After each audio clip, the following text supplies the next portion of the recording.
Last time we were together, you guys, we were talking about the 20s from the sort of social, cultural, and um, life of the Roaring Twenties. And one of the things we weren't talking about really that much at all were the politics of the 1920s. And so that's what we're going to be looking at today, starting with when Warren Harding got elected. He campaigned on a return to normalcy, even though that wasn't really a word. That was the word that he chose to latch on to, sort of going back to the way it was. Try to think of it in some ways as sort of like make America great again, a la 1890s. So going back to William McKinley, or maybe even earlier to Benjamin Harrison or Chester Arthur. So it's kind of like a repudiation of the progressive. Now, I don't know if people who voted Republican in 1920 said we are doing this to reject outright the progressive movement of the last 2 decades. So keep in mind, President Roosevelt, takes over pretty soon in 1901 after McKinley's assassination. And for 7.5 years, he's a progressive. And Taft's relatively progressive for 4 years. And then Wilson's a progressive for 8 years. So, America had basically had about 20 years of progressive government. And when we say that, that means like increased regulations, increased laws to benefit workers. And so these Republicans were going to sort of go back to what they considered the status quo of the late 1880s and 1890s. So their objective is really to cooperate more with business than it is to manage or control business. And I've got a quote here that appears on your next period test, and it's certainly the perspective of lots of historians and people in general who read about this period. And it's one of, Harding and Coolidge are latter-day McKinleys, sort of political mediocrities, it says here, mediocre, filling their cabinets with routine conservative party hacks. Not a very nice word, but basically like partisan people that were found all throughout Washington during the Gilded Age. So for them, the Gilded Age was great. It was a period of prosperity and big business booming and American growth and very little government. So laissez-faire, or even in this case, pro-business, not just laissez-faire. And it's sort of embodied in the sort of epitome of a partisan, a party man, and that's Warren Harding. He would have fit right into the old spoil system. He was from the great state of Ohio, the very important battleground state. He was just a very kind of decent, amiable guy. He got along with people well. He was really well suited for the Senate, which is kind of at that time in history like a good old boys network. These are guys who would smoke cigars and drink whiskey during Prohibition, and they passed bills to benefit their business allies and friends. And that was sort of business as usual. And people typically liked Harding. He's a nice guy. Unfortunately, he had some things in common with General Grant. Most notably, unlike Grant's military skill, he didn't have that background. But what he did have was the sort of inability to not be loyal to people who should not have been loyal to, i.e., he surrounded himself with some really good people as far as advisors and administrative figures, but he had some really bad people that he surrounded himself with too. And quite frequently, these would be the guys that he would talk to the most. So they became known as the Ohio Gang. They were from the state of Ohio, most notably the Attorney General, but others as well. And while Harding himself is not a scandalous person, he didn't engage directly in scandal like Grant. His administration will be terribly tarred for history because of the people in it who commit scandal. So the two most scandal-ridden presidents before we hit Richard Nixon and Watergate are President Grant and President Harding. President Harding at least had the good taste to die before most of his scandals broke during his administration. So, Grant and Harding, definitely be aware of that. And so now his entire cabinet was not called the Ohio Gang, so I don't want to give that impression. Many of his cabinet were not from Ohio. For example, Charles Evans Hughes. This is the man who had been on the Supreme Court. He resigned from the court to run for president and lost to Wilson in 16. He was a moderate progressive from New York, and he does a very good job as Secretary of State, and he will later be appointed Chief Justice after Taft dies. So he's going to become our next Chief Justice, ironically, from the position of Secretary of State. And he very well could have been president had not it been for World War I. Andrew Mellon, we've already talked about. This is the the arch dean of fiscal conservatism, of cutting taxes and letting the profits of businesses bloom. The idea that if you cut taxes on the wealthy, this will spur capital investment certainly holds up in the 1920s. Problem, of course, in the 1920s is that really investment didn't need any support. The 20s would already have been roaring along. And some economists criticize Mellon as not soaking up enough of this. So in other words, people were so rich, they were grossly speculating on things they shouldn't have been, which kind of adds nitro fuel to the fire, jet fuel. And really, he does a great job of reducing the national debt, lowering the deficit. But at the same time, he doesn't prepare us for what we would call a soft landing when the bubble bursts. So, it's kind of a mixed bag, but certainly if you're a conservative or Republican, modern Republican, they look to Mellon a lot of times as sort of the architect of what's called supply side economics, or as critics call it, trickle down. And then Herbert Hoover, who we'll talk more about in a few minutes because he's going to become president of the United States. He had done an absolutely astounding job at the relief of Belgium while he was in England.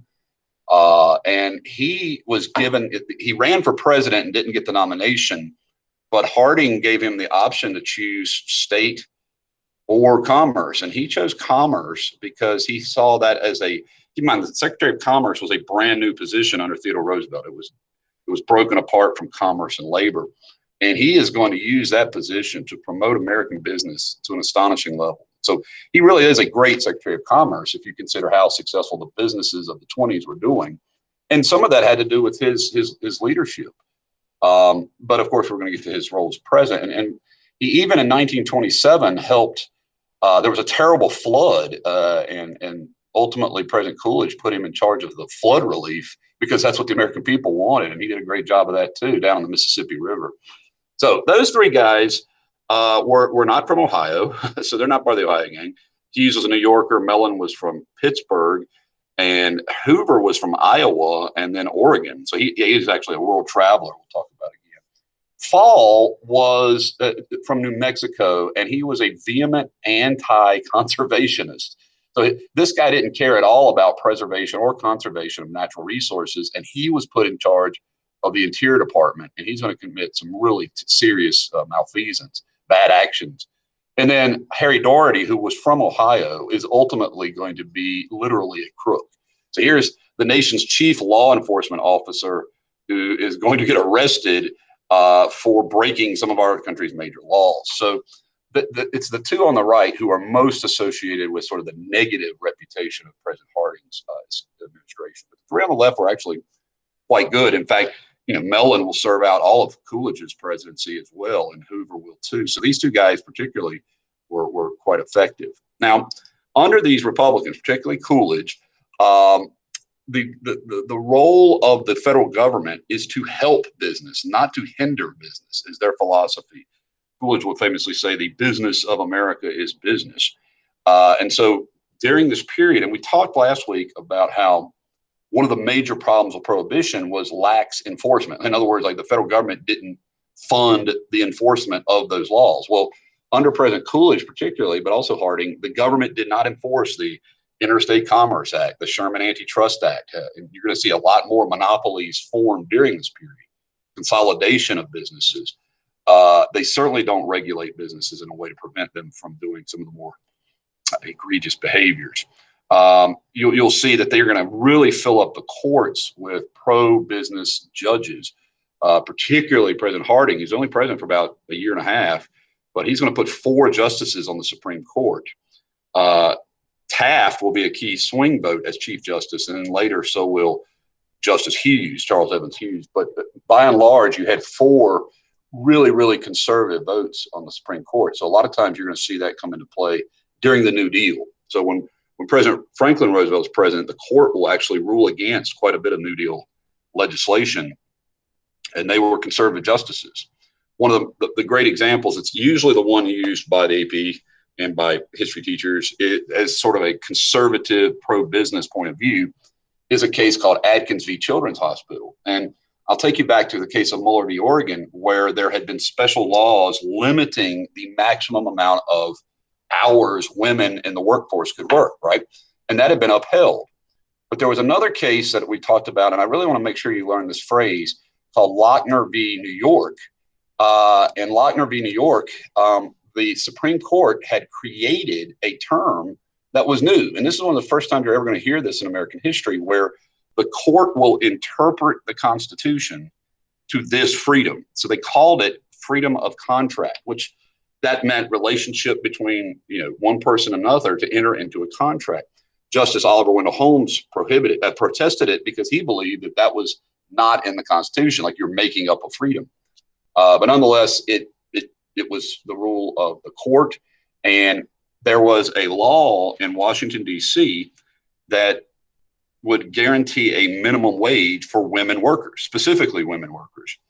And the Children's Hospital that was employing women, among other people, sued the federal government and said, we should not have to do this. This is a violation of the federal government's authority. It is violating our freedom to contract with our employees. And the court upheld that. The Supreme Court upheld the idea of freedom of contract and overturned Mueller v. Oregon. So this is a key conservative decision. Now, later on, Adkins will be overturned.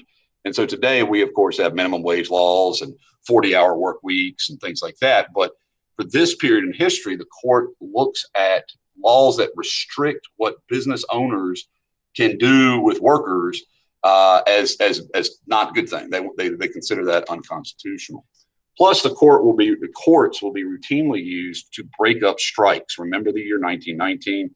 Well, those strikes, are going to be busted up quite often by conservative courts into the 20s and 21, 22. So organized labor is going to see a dramatic downturn in its membership, and you're going to see unions decline by 30% during this period. So a sizable, like a chilling effect throughout the 20s on organized labor, but very pro-business. One group that does gain the benefit of, besides business, of having a Republican administration is the Republicans are going to keep with the sort of precedent they've already established. And that is the idea of really trying to not only support veterans, but encourage support from veterans. So you may remember after the Civil War, there was a veterans group created called the Grand Army of the Republic, GAR, and they had usually voted almost overwhelmingly Republicans. The Republicans had figured out that if we can help veterans, that will pay off in large voting numbers. And so what happened was right after World War I, about a year and a half later, there had been a demand from mothers, particularly of sons coming home from the war. But in general, there was a belief that we should do better as a country to help out our wounded warriors, our disabled veterans. And so we created a federal agency for the first time called the Veterans Bureau in 1921. Now, this is a federal government agency. This is not a private organization. And today, this agency is now called the Veterans Administration. So if you've heard of like VA hospitals or, VA healthcare, that's the Veterans Bureau. And so it's grown to today as part of the cabinet. But the group that really emerges is based on what their experience in Europe was like. And they kind of model it on the phrase like the French Foreign Legion. So this group was created called the American Legion. And they represented veterans who had served abroad, the American Expeditionary Force.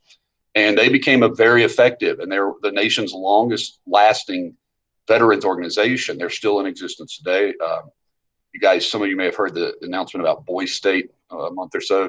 That's an American Legion organization creation, Boy State. And what they believe they were entitled to, and this is an interesting thing here, they believe they were entitled to a bonus, right? A bonus. But what they really mean is for work lost. So they're arguing, these soldiers are arguing, these veterans, that while they were, over in Europe for a year and a half, 2 years, they didn't work and the government didn't pay them enough to what would have been their wages. And so they want to have their work compensated to adjust for the time they lost. And Congress is going to twice pass a bill. Okay. The first time it's vetoed by Warren Harding. The second time it's vetoed by Calvin Coolidge. Now, both Harding and Coolidge held this philosophy that you don't pay people for their patriotism. So that's what Coolidge is saying here. Patriotism bought and paid for is not patriotism. And they're arguing that, paying more money to these veterans is not what America should be about and sign up for. But nonetheless, Congress is going to override Coolidge's veto and allocate $3.5 billion in payments to veterans. But they put the year down for 20 years later. So in other words, you're going to get this bonus as like a retirement account. Now, keep in mind, there's no such thing as Social Security. There are no pensions or anything like that. So they're basically saying when you guys are old, 20 years later, you'll get this money, right? You'll get this bonus. The problem is, and I'll go ahead and foreshadow what happens during President Hoover's administration, is by the time 32 rolls around, and 31, the Depression is so bad, a lot of these guys are saying, we'll never see this money. We're never going to make it to get these bonuses. So they're going to actually march during President Hoover's administration to Washington, D.C., demanding their bonuses early. And this is the bonus they're referencing from 1924. And they want their pensions now, not later. And this is going to lead to one of the more shameful moments in our history. We'll get to that in another day. So, yeah, veterans are going to gain. We're finally going to end World War I, in a sort of odd way. Like people in Congress are like, I guess technically we're still at war because we didn't sign the Treaty of Versailles. So they issue what's called a joint resolution. We've talked about that once before when we annexed Texas. And so they formally end World War I. But this section of notes is really about America's sort of return to isolationism. Now, we have sort of a dilemma. We want to go back to being isolationist, okay? But we also want to kind of keep up with what's going on in the world. So you have a sort of bizarre scenario where President Coolidge is going to send unofficial observers to Switzerland to watch the League of Nations, so that we'll know what's going on, so to speak. But we're not going to be completely isolated during this period. I haven't made a PowerPoint of this, but I certainly should. We're going to get involved in Latin America, but I do have a PowerPoint of this because I think this is really fascinating. A slide, that is. So after World War I, when the Ottoman Empire was dissolved, the British were just salivating at the bit. They were chomping at the bit here to get into Iraq, what is the country that was just created out of the Ottoman Empire. It was the old Turkish petrol. The Ottomans had a company that they had created to extract oil from Iraq. Now, Iraq today is it was the world's third largest oil producer. It may be lower than that now, but an enormous sea of oil is under Iraq and Saudi Arabia, Western Iran, Eastern Syria. So we wanted to get in there, but so did companies like British Petroleum. And British Petroleum, BP, had a heads up because they were there under the mandate system. So we were concerned that the Brits were going to extract all the oil, out of Iraq, or the Turks might. And so we negotiated an agreement to allow 5 American companies to be part of the group that carved up Iraq for oil concessions, we call them. And those 5 companies, including Standard Oil of New Jersey, keep in mind Standard has been dissolved by this point, at least broken into subsidiaries. These 5 companies will form the Exxon Mobil Corporation.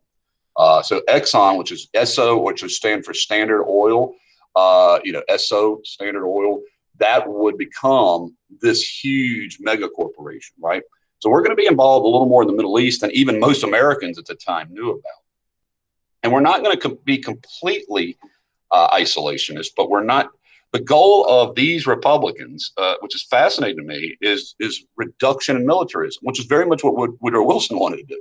If you recall, they believed that one of the causes for World War I was a naval arms race, meaning the dreadnought battleships have been created, and the more ships and warfare weapons were created, the more likelihood of people needing to validate their existence by using them. If you have it, you better use it.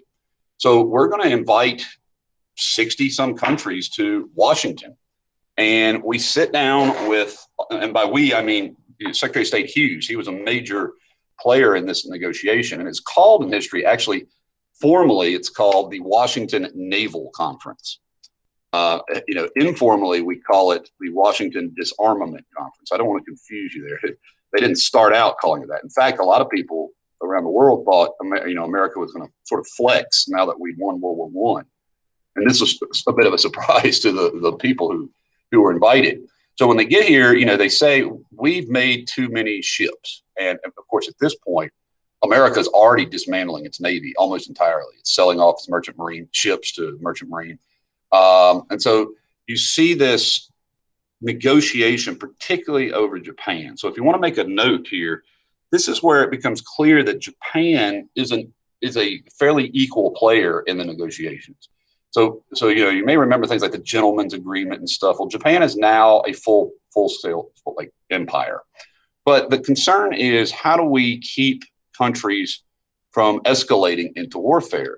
America does. And so what is ultimately negotiated out of this meeting, the Washington Naval Conference, is a series of treaties. And the one we most want to know about is called the Five-Power Treaty. And the Five-Power Treaty is a desire to reduce heavy ships. Aircraft carriers were slowly being developed. They were in their infancy, but particularly battleships. And so, the irony, of course, is we know that World War II is not really a battleship war at all, but World War I had been one. World War I had featured battleships, raging against each other, particularly in the North Sea. And so what we came up with is, initially it was called the 5-5-3 ratio. Okay, that was in 1921. And the reasoning behind this, if you think about it, America was a two-ocean navy. So that means for every 5 tons of naval shipping we could get, that's what the British could get. And the Brits were technically a 3-ocean navy, if you consider the Indian Ocean as part of their sphere of influence too. So Atlantic, Pacific, and Indian.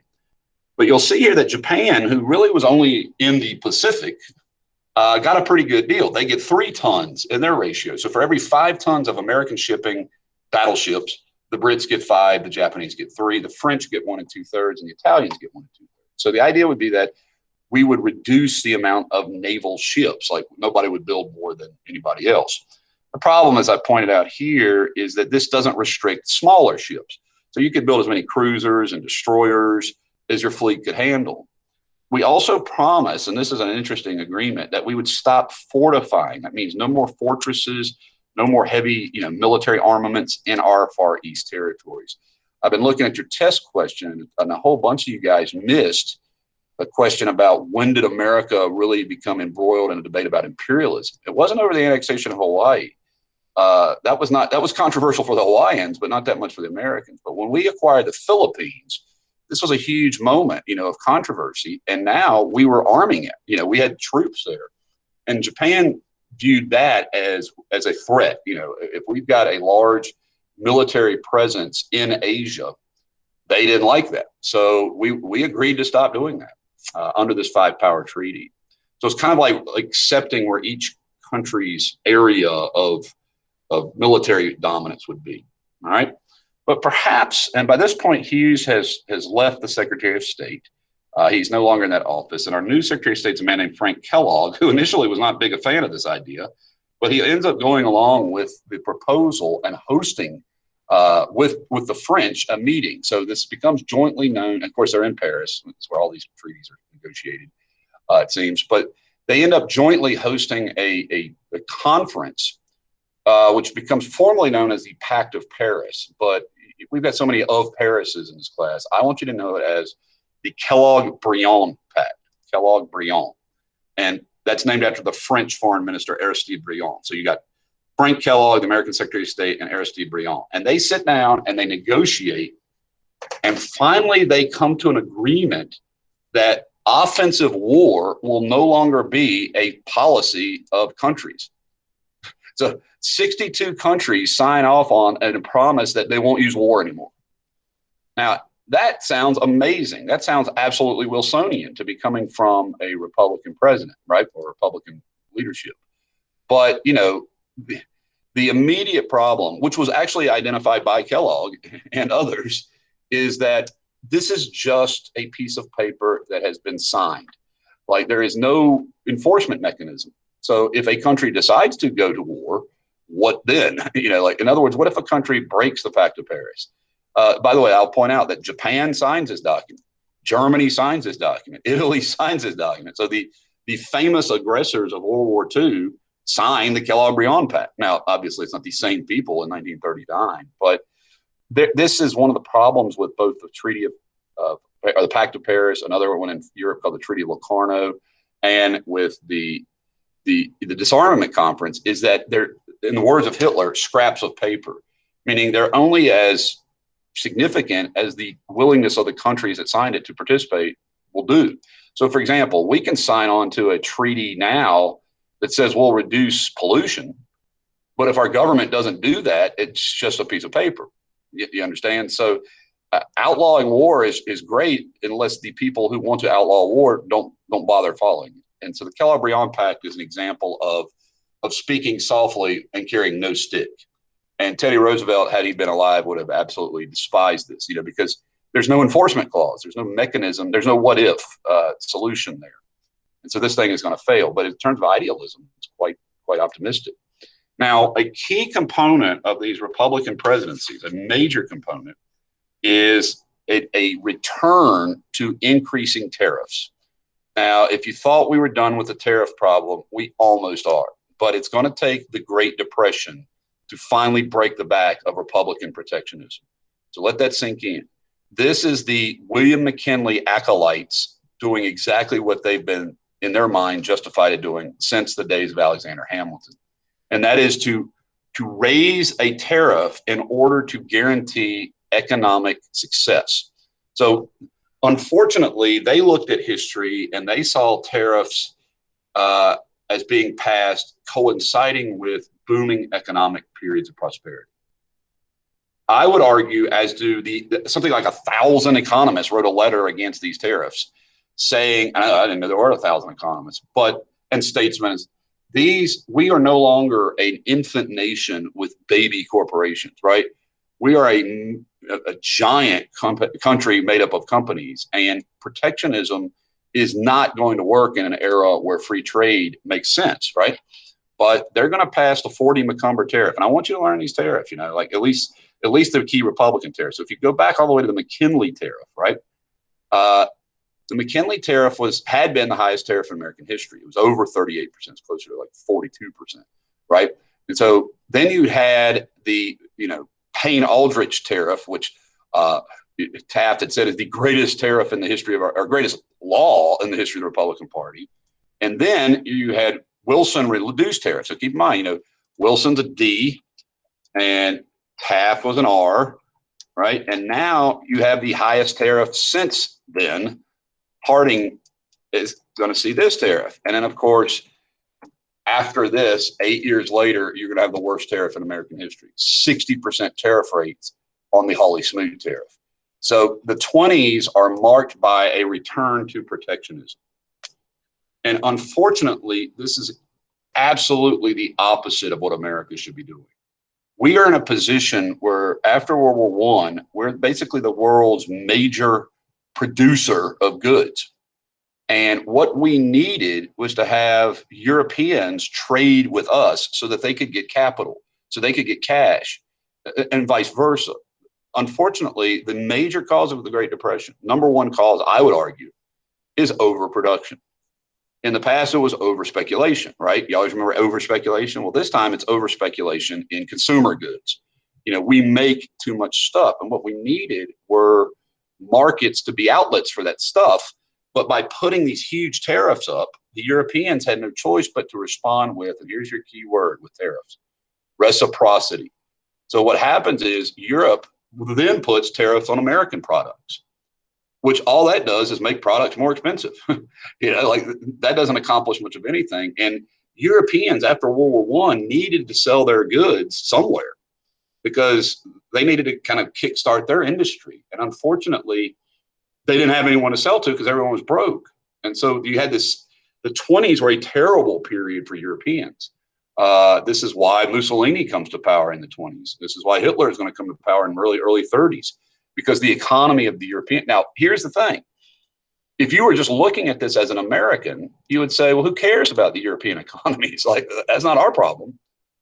But the problem is, after World War I, America didn't discover globalization was a real thing. Like we were truly a global country now who needed markets that we didn't have anymore. Like we needed to be able to sell the stuff, and we needed to be able to buy other people's stuff, because it was either that or stop making so much. And that would have meant doing what to the economy? Slowing it down. And nobody wants to be the person who says, hey, let's apply the brakes to the economy. Let's slow down everybody getting rich. And what we've learned about that is it leads to irrational behavior. So these tariffs were straight out of the traditional Republican playbook, but they're playing a game that we were no longer a part of. We were part of a new world, and they were looking back in the days of the 1840s, really, and 30s, when Democrats and Republicans were fighting this over partisan reasons. So these tariffs are going to be noteworthy. And please know the word reciprocity, meaning reciprocal, okay? Now, I told you that Harding's name is synonymous with scandal in our country. And that's unfortunate because it's not Harding himself. Harding, like Grant, was basically completely away from the scandals. He didn't have anything to do with the scandals personally. Unfortunately, he had everything to do with it because he was the executive. He's the head. So Harry Truman is famously going to carry a sign that he puts on the White House desk, the Resolute desk, that says, "The buck stops here." And what that means is there's an old phrase for when if I screw up, it's not me who's ultimately held accountable in this building. It's Mr. Bowles. And it's not ultimately Mr. Bowles is held accountable. It's Dr. Jones, the school superintendent. So in other words, I can pass the buck. That means blame it to someone else. But when you're the president, you can't blame it on anybody else. You're the president. Like you're responsible for everybody who works for you. So unfortunately, Harding is going to have that problem. So there are going to be three that you need to know, three scandals, two of which are really, really sad, I think, because the first is the Veterans Bureau's head. He's a guy named Colonel Forbes, and he and his cronies embezzle millions and millions of dollars, like directly out of the Veterans Bureau. So here's money that's supposed to be helping veterans, like hospitals and stuff like that, and they're just going to steal the money directly. And that's unfortunate, So you have the Veterans Bureau. Then I mentioned earlier that the worst member of the cabinet, it's a toss-up. It's either the Secretary of the Interior, but I think it has to be the Attorney General. This Attorney General is in sort of, we would use the phrase, in bed with the Atlantic City bootlegger industry. So the alcohol industry of illegal activity is working with this Attorney General. And so what he's doing is accepting bribes and in exchange giving liquor permits to sell, like, quote unquote, non-consumable alcohol. But in reality, they're using this to, particularly on Atlantic City, to engage in like illegal bootlegging, and he doesn't prosecute them or pursue them. So here you have the nation's top law enforcement agent is engaged in heavy illegal activity, so much so that he has to resign in the scandal. Now, he will be arrested and charged with, accepting bribes and things like that. The irony is he will go to jail. The nation's top cop, the chief law enforcement agency agent of our country, is going to go to prison. So that should tell you that's not a good thing. Now, this guy is somehow, and his name is Secretary Fall. I kind of hide it in here. But this is the scandal that most people know about when they hear about Harding. Like if they hear the name Harding, the scandal they say is Teapot Dome. So I gave you the two that are sort of less famous, but we need to talk about Teapot Dome. So Teapot Dome, and I thought I had a picture that did it better justice, but I guess I don't here. But there's really two places. So keep in mind, the Secretary of the Interior is over the nation's parks, right? And land. All that land has been put in reserve. And in two places, in Elk Hills and in Teapot Dome. So these are actual like locations in America. All right. And it's called Teapot Dome because there's actually a landmass feature that looks like a teapot. That's what I thought I had on this PowerPoint. But nonetheless, under these lands is oil. There's actually oil that's been discovered there.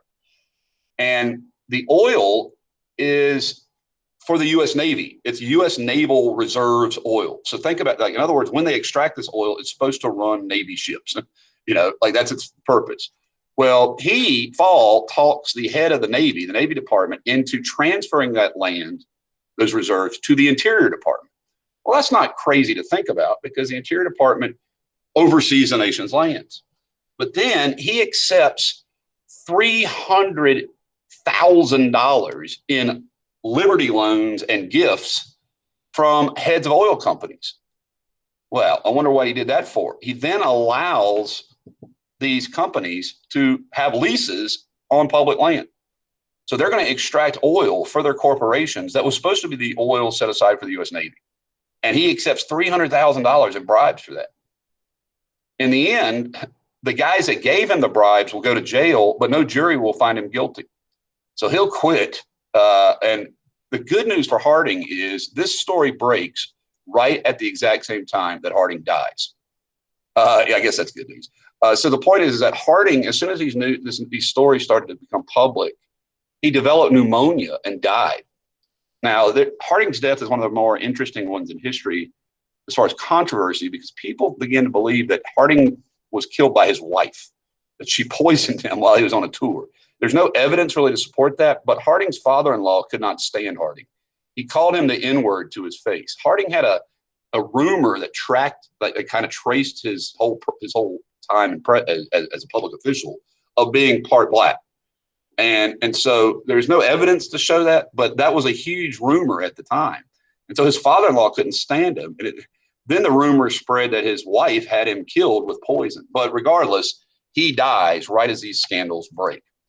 And so his presidency will be forever associated with that. Now, the good news is this guy is so squeaky clean. None of that tar sticks to him. None of that negativity. So Calvin Coolidge is the epitome of the meek but strong. In other words, he doesn't look like a strong type. He's very small. He very rarely ever talked. One of my favorite anecdotes about Calvin Coolidge is he couldn't stand Washington parties, right?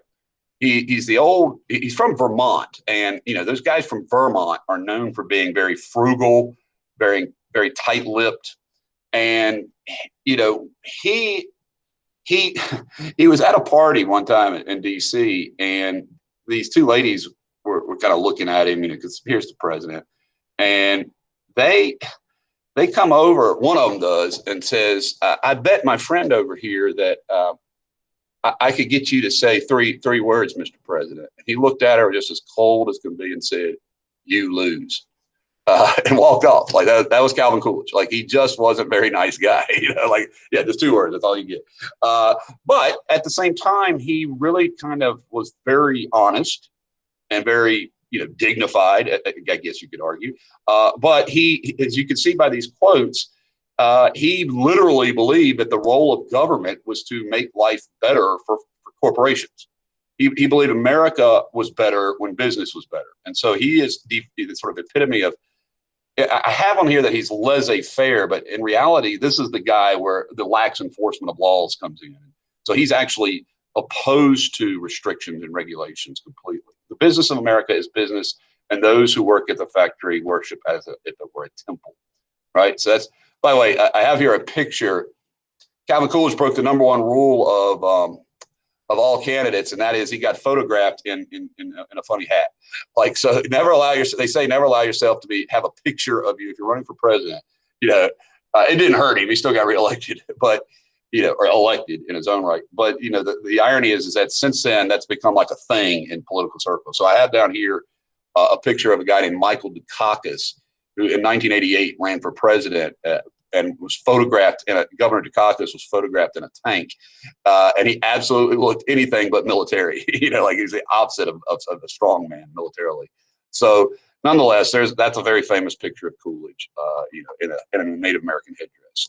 So let's talk about the major policies that Hoover, and we've already talked about, he vetoes, remember, the veterans pension. So here's a guy who's tight with all the money. He doesn't want anybody getting money, particularly farmers. So farmers, have kind of been loving World War I, guess to put it bluntly. The farmers love World War I. You see why? Look right here. Farmers were exporting like tons and tons of grain, tons and tons of agriculture to Europe during World War I. And so farmers produced at a very heavy rate during this period, like a huge amount in this 1917, 1918, and going into 1919. The problem was the war ends in 1918. So if you think about how agriculture works, they didn't plant the crops in November of 1918. They planted them before that. And so what happened is the next year they had what we would consider a surplus. So they had way too many crops, and so when that happened, the price just plummeted. And so they, once the war ended, they lost their sort of advantage. Plus, you should be aware that during this period, the gas-powered tractor had been invented. So no more chained to the horse, literally, but now you actually have a fully functioning gasoline-powered tractor, right? So that means technological unemployment. You can produce far more food with far fewer farmers. And so if you remember the problem of the farmers in the 1890s was overproduction, well, now it's seriously overproduction. If you want to talk about a group that experiences the Great Depression a decade before the Great Depression, it's the American farmer.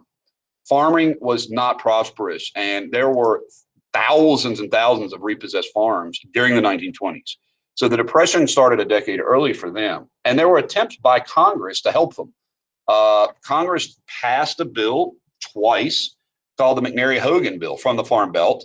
And what it would have done was if there were surplus, now I'm not exactly sure how the mechanism or how they would calculate surplus, but if there were surplus grain, then that would have been bought by the federal government and then later and sold abroad. So farmers would have what we would call a guaranteed price, which is something that a lot of populists had wanted, like making sure that what they produce would get them the value of their crop. Unfortunately, Calvin Coolidge vetoed that twice. He didn't view this as capitalistic. He said, if the government is propping up agriculture, that's not free market. So lots of farmers, and this is pre-Dust Bowl. The Dust Bowl hasn't even started yet. Once the Dust Bowl starts, it's just going to get even worse. So this is kind of a foreshadowing of the 20th century's major issue, and that is technological obsolescence. Once you have technology that does what humans did, or horses, you don't really need as many anymore. And so this is a huge period when that changes. So definitely be familiar with the McNary-Hogan bill. All right. And like I said, Coolidge twice vetoes this. All right. So now let's look to the election of 1924. And this is a race where, keeping cool with Coolidge was kind of the slogan. But in reality, all Coolidge has to do is show up, because if you're a Republican, it's the economy, stupid, right? Like the economy is just booming. And so all you got to do is stay out of the way, right? And that's exactly what happens. Coolidge doesn't really run a campaign hardly at all. Doesn't have to. And then the Dems, in typical Dem fashion this go around, have completely retreated from progressivism. They nominate a J.P. Morgan banker. All right, that's who John Davis is. He's actually an employee of J.P. Morgan, like way up the top of the chain. So you have a corporate lawyer or a pro-business Republican as your two candidates, right? And so that means if you're the union members, if you're a socialist, if you're a progressive, if you're a populist, if you're any of those groups, they're begging for a third candidate. And so finally, Robert La Follette, who's, we were talking about, he was progressive governor of Wisconsin. He's tried to run for president before. He runs for president as a, quote, progressive party member. Okay, that's his party. And he had been the governor of Wisconsin, and he was a U.S. senator from Wisconsin. And he's very much the sort of the embodiment of progressivism. Some people say he was like one of the lone people out in the 20s, like saying, hey, wait a minute, don't forget about progressivism. But as you can see here, the Republicans win in a landslide. It is a very comfortable victory for President Coolidge, preserving the status quo. One of the real problems with this so-called progressive party is it's not really a party. Just like when Theodore Roosevelt ran as the Bull Moose candidate, which was really the Progressive Party candidate, there isn't a progressive party. Now, what I mean by that is there are no state governors that are from the Progressive Party. There are no state senators, U.S. senators, local. So in other words, normally when you vote for a party, you're voting for more than just the presidential candidate, right? But in this election, this is the only progressive on the race, like on any part of the ballot. So even if you were, that would require you to vote split ticket, which a lot of people don't do. If they vote Republican president, they're not going to vote progressive senator or something. So La Follette wins the great state of Wisconsin, his home state, and loses all the rest. And so you can see here Coolidge does very comfortably. He doesn't really break into the solid South, But you know that he doesn't need those votes. Coolidge is comfortable out west, and this is an easy win. But like I told you, if you ever run for main office, make sure you don't get photographed with something that would make you look funny later, that people will laugh at you, or maybe you will. I don't know. Maybe we have a better sense of humor now. So I don't want to get into all of the numerous interventions that are going to occur in Latin America specifically. And the reason is that you could take an entire class just on American intervention in Latin America. You know, like that happens that often. I have here a link if you're at all interested. It is a link of every time, and it's put up by the federal government, every time U.S. forces have been engaged abroad, like ever. So it's the entire history of the American military involvement somewhere else. And as you can see, we are constantly involved in Latin America. And so Haiti, I use as an example. We withdraw, then we go back.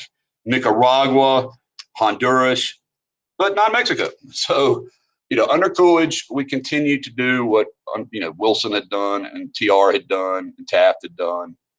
So the Monroe Doctrine is still very alive in terms of we're going to keep stability in Latin America, even if uninvited. Okay, that's our attitude. Now, one of the biggest problems facing our country is getting money back. And I know that sounds weird, but during the war, America had loaned billions of dollars. I mean, billions with a B to Europe. That's that's the thing that we helped the Allies do. Banks had loaned money, the federal government had loaned money, and so at the end of World War I, as you can see from these blue columns right here, those are thousand millions. So that's 4 billion. That's almost 3 billion, 1.6 billion. $10 billion in outstanding debt directly from these countries, not to mention private industry and stuff in Europe. So the question was now what to do about that. Well, we know that there was intense pressure on the French and the Brits because of this. And so what they're going to infamously demand, very famously demand of Germany are reparations. So if you don't know what reparations are, so if I take you back to this, like the French and the Brits decide at Versailles, we're going to get our money back through Germany. And so we're going to make Germany pay reparations. Okay. So Germany didn't owe us money because we fought against Germany. We weren't loaning Germany money really during the war. So the European states decide, all right, well, let's get this money from Germany. So Germany's response is to just start printing enormous sums of money. Do you understand? They just make money on top of money. And this is the very infamous period of the Weimar Republic hyperinflation. So hyperinflation is not just the type of inflation that kind of occurs naturally from wages and costs, but this is where the government radically increases the monetary supply in order to pay whatever. So here you can see like 4 marks at the start of World War I, mark being the German money, 4 marks equal to $1. So you can think like a quarter. So if you are a millionaire in Germany, all right, let's say you were a million marker in Germany, in 5 years, your worth was less than 300,000. You understand? Your savings, like your money just evaporated overnight. And then from there, it dropped down to being worth a penny. So if you had $1 million in the bank in 1914, that same $1 million was now worth $1. You understand? And a few days later, a few months later, it'll be worth less than a penny. So this is one of the reasons why wealthy people can't stand inflation. Like inflation destroys savings because your savings don't increase at the rate of inflation. So obviously the French aren't stupid. They're like, well, maybe we're not going to take this money. This money is not worth anything. In fact, you can see from the pictures and you learn from world history, it was just cheaper to burn the paper than it was to buy firewood or coal. So people are like burning it. They're using it for toys. They're wallpapering their house. So the question becomes then, well, obviously this is not stable. Keep in mind, Weimar Germany is a democracy, right?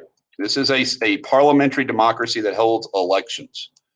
And once this destabilizes that society, we become very concerned. You know, like obviously the French and the Brits are demanding billions of dollars from the Germans. We're demanding billions of dollars from the French and the Brits. This is where Vice President Dawes steps into the solution. So the man who is now going to be Calvin Coolidge's vice president is actually over in Europe at the time. He was our ambassador to Britain. And he comes up with a proposal. And he says, what if we loan money to Germany to stabilize their economy? See, the British and the French were demanding gold-backed money because the hyperinflated currency wasn't gold-backed. Well, here's your gold back. So if we give gold-backed currency to Germany, loaned with interest, they can then pay back the Allies, keep the surplus to kind of get their economy going. The Allies can pay us back over time. So we get to be the bankers to two different groups of people, right? By the way, this gentleman Dawes was a banker. And so Dawes, the New York banker, says, hey, let's loan money to Germany, who can then use that money to pay Britain and France. He'll get the Nobel Prize for this, by the way, because it works. It stabilizes the German economy. And for 3.5 years, it looks like Germany's going to actually slowly crawl out of the hole. You know what's looming on the horizon, right? Yeah, the Depression. So and in the meantime, Hitler has used the weakness of the Weimar government to sort of capitalize on, right? But this actually works. Now, unfortunately, the Young Plan, which was proposed the year before it was resolved in 1930, but it was proposed pre-stock market crash. See, the problem with the Dawes Plan was it was just like a rescue. Now they had to come up with a long-term solution, and so you have a subsequent plan called the Young Plan. This is this is a Hitler quote. For 3 generations, you'll slave away, and you'll have to pay $26 billion over 3 generations. Well, that's going to totally fail because the Depression has started. And by 1931, Hoover says, forget it. Now, I don't usually propose what are policy solutions, but I think the best thing we could have done is made a conditional relationship with Britain and France. If you reject reparations, like if you don't do reparations, we will not make you pay back your loans to us. But Coolidge wasn't about to do that. We loaned him the money, didn't we? So he wanted to get paid back, and only one country out of all of Europe will pay us back. Yay, Finland, right? All the rest will default. Every other country in Europe will never pay us back. And so I think the mindset is, of course, you have to get your money back, right? But if you would just consider the British and the French perspective, they died in World War I. Like they lost a generation. Yeah, we lost money paying for World War I, but the French lost an entire generation of people. And I think this was it was a bad decision. It doesn't work out. And so when you think about World War II, we're going to nuke Japan into oblivion. We're going to firebomb Germany, almost every place where people are. And then rather than make them pay for that after the war, we're going to rebuild both those countries and bear the cost of it. And today we're friends with Germany and Japan. So we shouldn't ignore the lessons of history. And the lesson of history here is that our greed got in the way of what was right, what was moral, what was decent. And so this isn't going to work. And in the end, the Depression is going to just now, of course, Dawes and Young, they don't know the Depression is going to be as terrible as it is. They don't know the Depression is going to cripple Europe. But part of the cause of the Depression is the reparations. Germany can never get out from under them. And that means Britain and France are under them, so to speak, too. So this was a really terrible moment. And I think, we would have done well to have chosen a different path, but such is life, right? Now, I'm going to close today with the election of 1928. And, this is one of the most fascinating elections to me because in so many ways, Hoover could have been a great president. But Hoover really embodied a lot of wonderful attributes of America. Not that Harding and Coolidge didn't, but Hoover was a good speaker on the radio, so he was very smooth and charming. Hoover was one of the most well-traveled Americans. First of all, like I said, he was an orphan from Iowa. He's a Quaker, and he ends up getting raised by his family and his uncle in Oregon. He gets admitted to the very first class at Stanford University. You guys remember Stanford, the Harbor of the West. And he decides to major in geology because mining was a huge industry. And that's what he goes into. He's a mining engineer. He's a geologist. And he goes to work for a company in Australia, gold mining, and he becomes part owner of it. He is in China to expand that company when the Boxer Rebellion breaks out. He's actually there during the Boxer. Like, he was endangered by the Boxer Rebellion. So he's got it. He's making a fortune. He's hundreds of millions of dollars he's earning during this period. And he comes back to America. But before he comes back to America, he was in Britain with this international multinational company he's running. And that's when World War I breaks out. And so it's him who leads first the evacuation of refugees from France, British refugees and Americans. 100,000 Americans were in Europe when World War I started.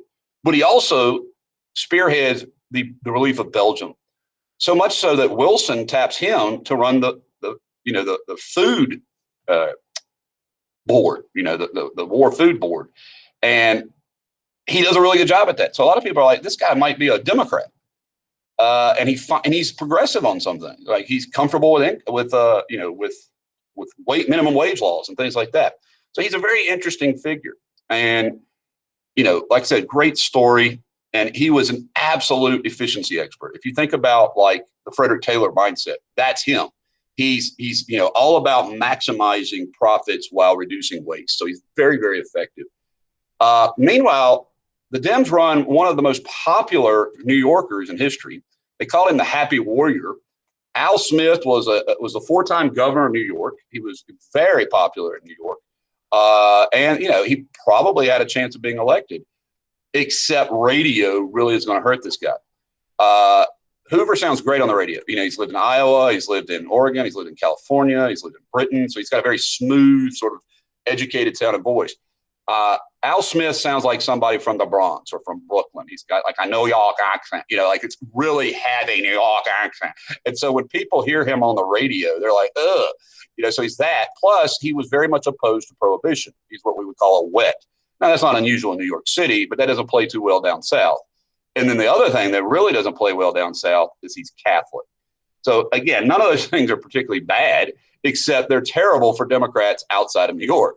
So, he is urban from New York, right? He's pro-alcohol, or at least anti-prohibition, and he's Catholic. And you take a look at this election, and it tells you what's coming. You have the first time what are called Hoovercrats. So these are Southern Democrats who know who Al Smith is and say, well, for the first time, we're not going to consider the Democratic Party the party of the Confederacy or the Solid South, but we're going to say this is not our guy. And so look at the states: Virginia, North Carolina, Tennessee, Florida. It's only the very deepest original Confederate states that still insist on voting Democrat, no matter what, right? So Al Smith is going to lose in a landslide. Hoover just smoothly cruises into the White House, continuing on the narrative of prosperity. And so when Hoover takes office, he takes office in March of 29, right? The stock market crashes in October of 29. Hard to blame him directly for that. Now, you can certainly associate his role as Secretary of Commerce with that, right? But Hoover doesn't cause the Great Depression in 6 months, obviously, but Hoover's name will be forever associated with the Depression. And that's where we'll pick up tomorrow with the outbreak of the Depression. Okay, stop recording.